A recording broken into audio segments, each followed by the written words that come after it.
So the questioner says, I cannot give all my life to such practices. I have my duties to attend to.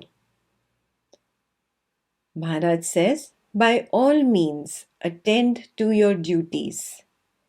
Action in which you are not emotionally involved and which is beneficial and does not cause suffering will not bind you. This is very important.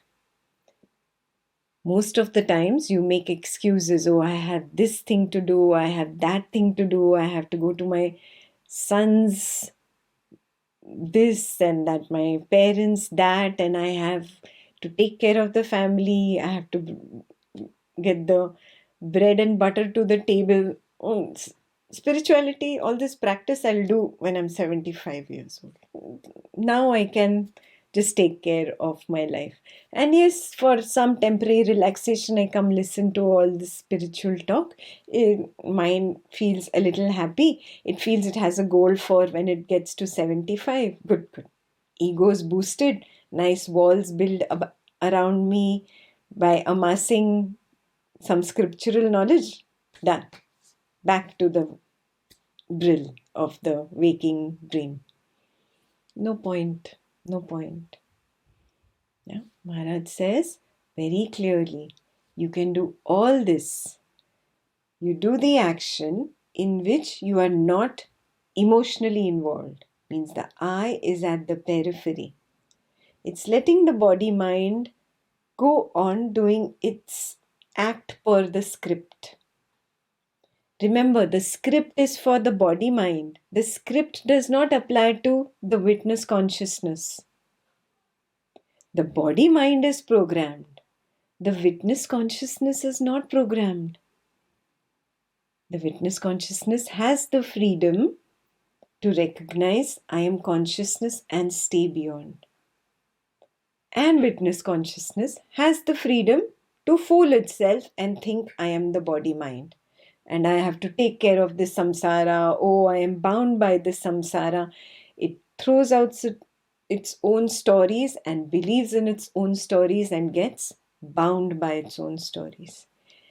The witness consciousness is free to recognize, oh, I am not this body-mind. I am separate from the body-mind. Yeah. So Maharaj says, action in which you are not emotionally involved, the I does not jump in. That action, how is it? It becomes beneficial and it does not cause suffering. That will not bind you. Please highlight that. How will it not cause suffering? Suppose this body-mind is involved in an argument with the spouse, with the family member, with whoever. If this body-mind is involved in some action and the witness just stays at the periphery, still there is no suffering, how is it possible? It is possible. This that is happening is not me, is very clear to the witness consciousness when it is standing apart. It is noticing that this body-mind is just continuing on its old habit pattern, old program. It does not have much fuel because now I am standing apart. The moment I am standing apart and noticing, its fuel is reducing. And finally it comes to a zero and the body-mind stops indulging in that argument. Suffering halts. Yes? So this you need not believe Maharaj blindly. You need not believe Ekta blindly. You experiment and see. Get into that argument or let the body-mind indulge in its natural argument, whatever behavior with a family member. You take the step beyond and notice this is all happening. You stay at the periphery. This is all happening within me. This is me. This is not me. Recognizing in this me, this body mind is arguing with the family member, and it's playing out like the scene of a movie. It's playing out of its past written script, and I'm very well versed with this script. I already know what words are coming out, what things this body mind is saying. Nothing is unknown, but I stand beyond and I do not fuel the body mind. See, automatically its fuel reduces, and poof. Yeah. Experiment and see. I'll read that again. Action in which you are not emotionally involved and which is beneficial and does not cause suffering will not bind you. You may be engaged in several directions and work with enormous zest, yet remain inwardly free and quiet, with a mirror-like mind which reflects all without being affected. The body mind is doing its normal things. It's taking care of the family members, it's doing its gardening, it's doing its cleaning, it's doing its office work, letting it just flow according to its script without interfering. You will notice that you are standing behind. You are just noticing everything happening automatically. So he says, you may be engaged in several directions and work with enormous zest, yet remain inwardly free and quiet. I am not doing gardening. I am observing the body mind do gardening. I am not taking care of the family member. I am observing the body mind take care of the family member. You will be standing beyond, free and quiet. Again, don't believe Ekta blindly. Experiment and see.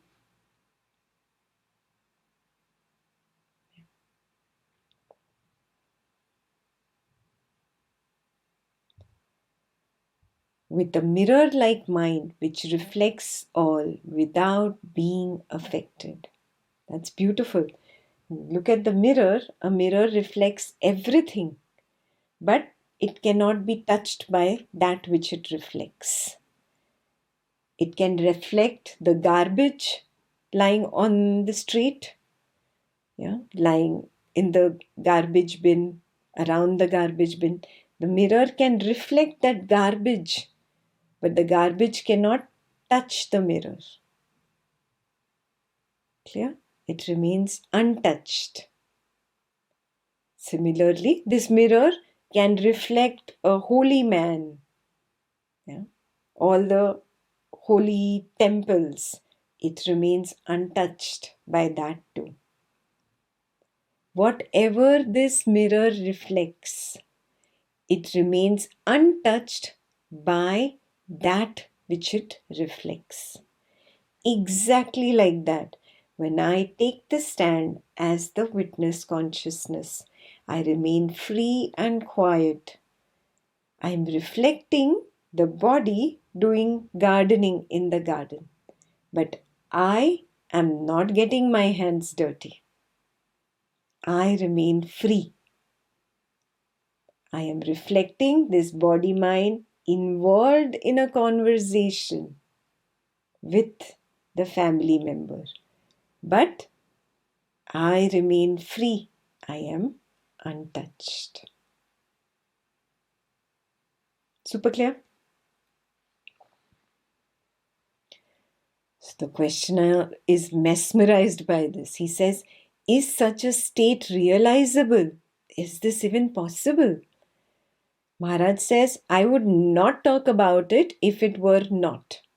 Why should I engage in fancies? Questioner says, everybody quotes scriptures. He thought even Maharaj is just talking something from the scriptures. Maharaj says, those who know only scriptures know nothing. Please highlight. This is even for you. If you just know the scriptures, you don't know anything. Then what is the meaning of knowing everything? Let's see what Maharaj says. To know is to be. I know what I am talking about. It is not from reading or hearsay. That's why I keep warning you that it should not be just your intellectual understanding. It should be your experiential recognition. Get it? To know is to be. Please highlight. To know is to be. So take this very seriously as your homework. Do I experientially see everything that Maharaj has said in this chapter? Or is it simply my intellectual understanding? I have to sit and evaluate myself. Yeah, because to know is to be. So the questioner now tells Maharaj, I am studying Sanskrit under a professor, but really I am only reading scriptures. I am in search of self-realization and I came to get the needed guidance.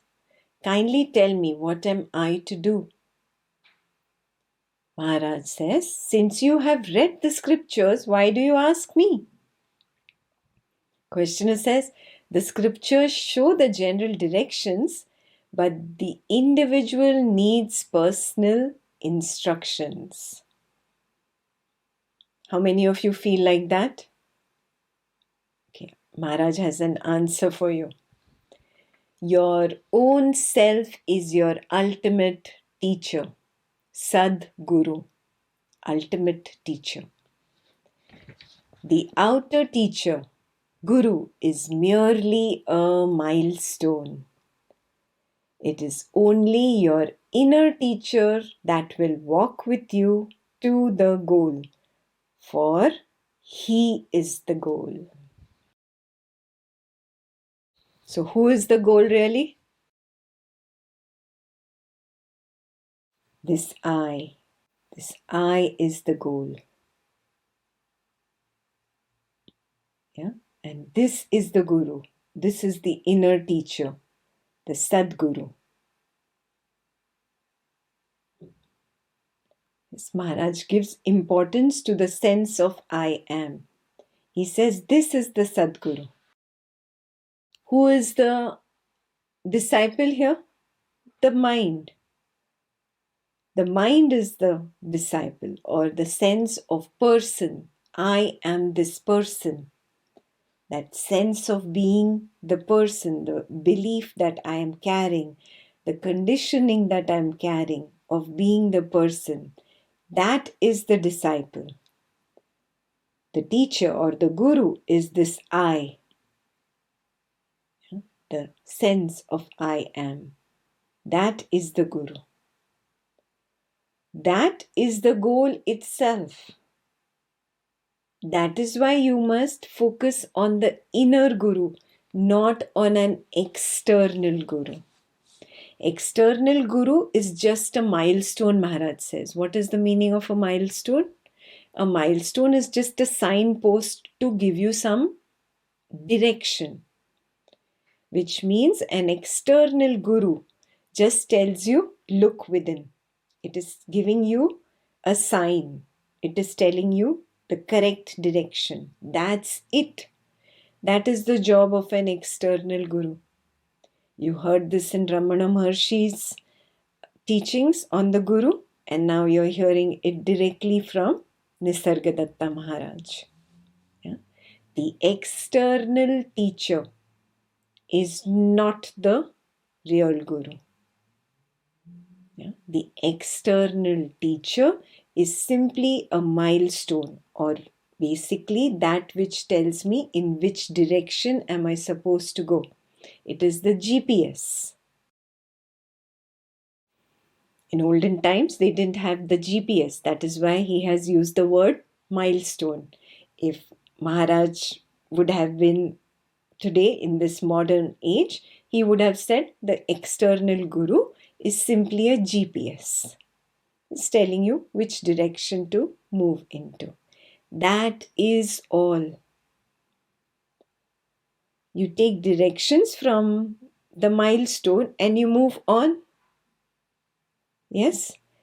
Just because the directions are written on a milestone, you don't stop there, build your house in front of it, sit and worship the milestone, do puja of the milestone, pour water and whatever, give it fruit and flowers and sit and worship and do rites and rituals at the milestone. No, no. Very wrong understanding. Very wrong understanding. You have deviated from your path. You have stopped your journey. External guru is a milestone. Take the directions. Taking the directions is honoring the guru. Practicing what those instructions or directions lead you towards, that is honoring the guru. Your flowers and your fruit and your water and your rites and rituals, no point. No point. Very clear? Yeah? So whenever you see a true teacher will tell you, I am only the GPS. A true teacher will not tell you that you sit here and you worship me for the rest of your life because I am enlightened. No, that does not work. That's not right. Clear? So the true teacher tells you, look within. That is the Sadguru. Who is the Sadguru? The I. Yes? That I is pointing something to you. The background is constantly there, constantly making you aware. It is constantly knocking on your door and telling you, look within. Here, this is the direction. Look within. Now you look within, go towards the I, follow the I and dissolve with the I. The person and the witness, both dissolving into nothingness. That is meditation. So the external guru's job is only this much, to tell the person, look within. Look at that I. The moment the person turns within and looks at the I and follows the I, the person along with the I disappears, gets sucked into the black hole of nothingness. That is meditation, open-eyed, walking, talking meditation. You don't need to sit down and do a technique. You don't need to get caught up in any sounds. You don't need to get caught up in anything related to the body-mind. You just look within.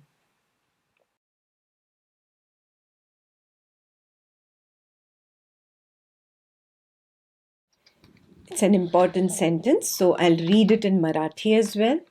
Maharaj says, Tumcha Atmaच Tumcha Sadguru आहे. तुमचा आत्माच तुमचा सद्गुरू आहे. बाह्य गुरु हा केवळ मैलाचा टप्पा आहे. बाह्य गुरु हा केवळ मैलाचा टप्पा आहे. तुमचा अंतर्यामी गुरुच तुमचा समवेत ध्येयाकडे जाईल, कारण तोच ध्येय आहे. Translation is perfect. I'm just reading it out in Marathi so you're very clear in what words Maharaj said it.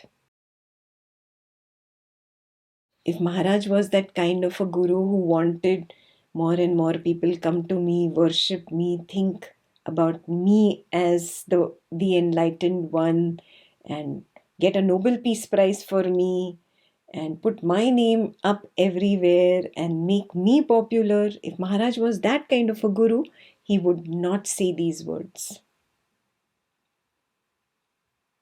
Yes, he was a true teacher, true to his role that was given to the body mind.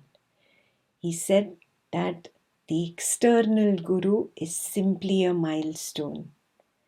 The real guru is within. You look there in that correct direction. Yes, because that itself is the goal.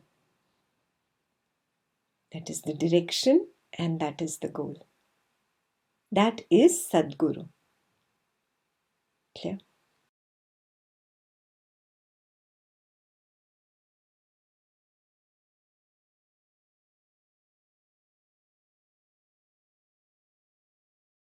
So the questioner says, this is a valid question. A lot of people who have not searched internally, who have been lost all their lives in name, fame, money, relationships, etc., don't know what is the meaning of this inner guru or this inner teacher. So a first timer, a beginner on the path of spirituality might be confused by these words. So his question as a first timer is valid, not as an Advaitin who has been walking the path. If you're an Advaitin who has been walking the path, you should know the answer that Maharaj is going to give. So the questioner says, the inner teacher is not easily reached. Maharaj says, since he is in you and with you, the difficulty cannot be serious. Look within and you will find him. Yeah? And Advaitin would also say, look within, you will find him. It's simple. It's not so difficult. The questioner says, when I look within, I find sensations and perceptions, thoughts and feelings, desires and fears, memories and expectations. I am immersed in this cloud and see nothing else. A beginner on the path of spirituality would see only these. And Advaitin would see, no, look at the background. Hopefully you are the Advaitin and not the beginner.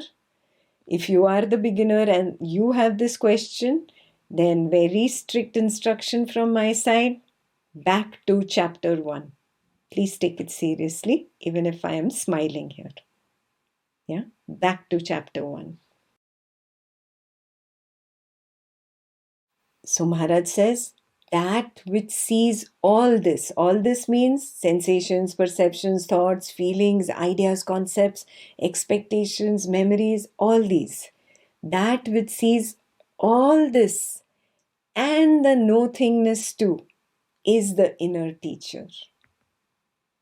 Yeah. So back to our diagram. This I, if you recognize, I'm sure you've recognized it by now, this I can go towards the nothingness and dissolve itself, and it can go towards the body mind and forget itself. In both directions, it disappears. Did you notice? Yeah. When it comes towards the body mind, it feels I am the person. It loses itself. When it goes towards nothingness, there is no more I. It becomes nothingness. Yeah, so it has a purpose. It has a very beautiful purpose. This I is the Sadguru. It is the teacher. It is not difficult to find. Yeah? You have to just look within. You have to have that interest.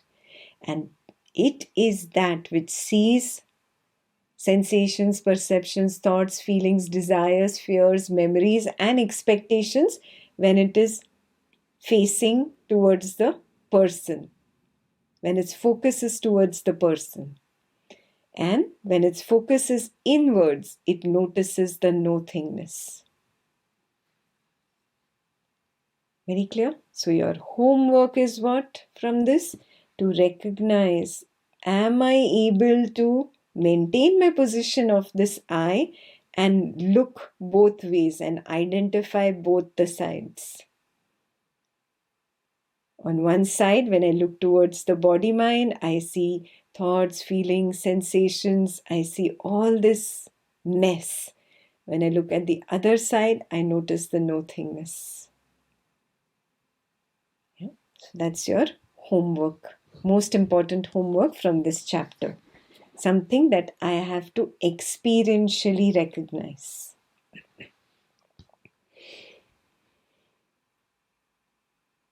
That which sees all this and the nothing too is the inner teacher. He alone is. All else only appears to be. It is your own self, Swarupa, your hope and assurance of freedom. Find him and cling to him, and you will be saved and safe.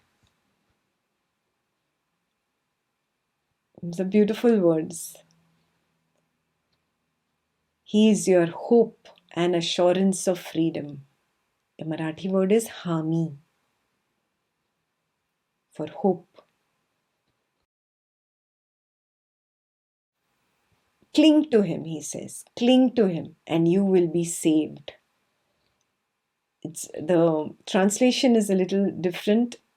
It says saved, but in Marathi it is you will float, you will not sink.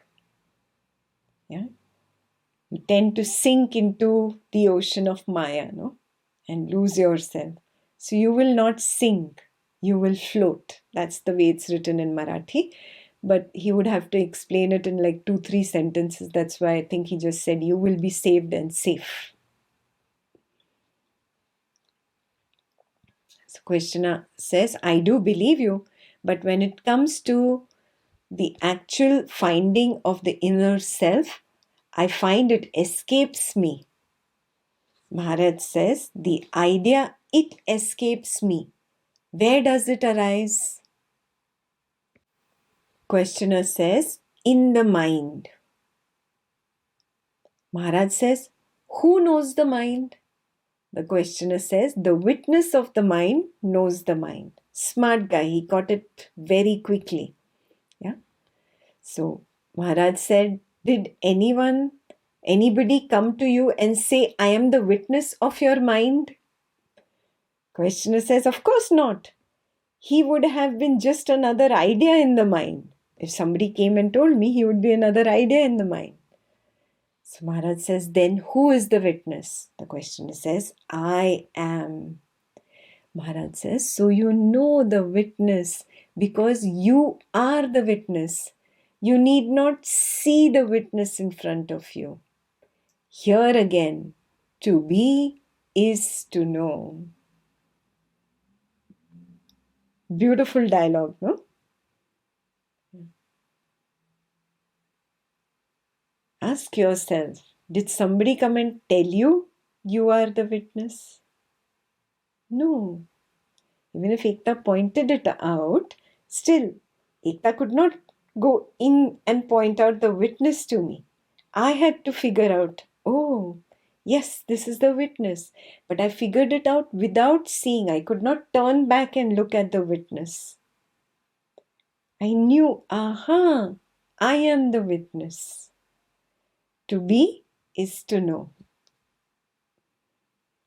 Only when I recognized myself in my true being did I know myself.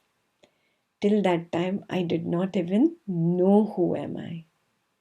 I was lost in this jungle, wandering from here to there, in search of me, but not knowing that I am seeking myself. Now that I know myself, I am at peace.